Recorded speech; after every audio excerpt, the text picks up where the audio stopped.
বান্দরবানে সেনাবাহিনীর সাথে সংঘর্ষে জনসংহতি সমিতির এক সদস্য নিহত, একটি এসএমজি পিস্তল সহ বিপুল পরিমাণ গুলি উদ্ধার।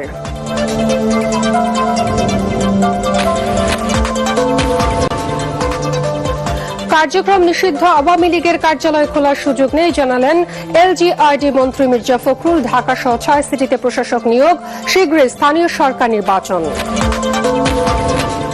পারস্পরিক সহযোগিতা জোরদারের মাধ্যমে ঢাকা ওয়াশিংটন সম্পর্ককে নতুন উচ্চতায় নেওয়ার প্রত্যাশা মার্কিন রাষ্ট্রদূতের।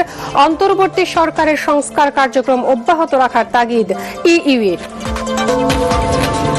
কোন অবস্থাতেই মব ভায়োলেন্স সহ্য করা হবে না, দাবি আদায়ে রাস্তা অবরোধ করলে কঠোর ব্যবস্থা। স্বরাষ্ট্রমন্ত্রীর হুঁশিয়ারি, বিডিআর হত্যাকাণ্ডের পুনর্তদন্ত করবে সরকার। এবং 25 বছর ধরে রমজানে চট্টগ্রাম আন্দরকিল্লা মসজিদে চলছে গণ ইফতার আয়োজন।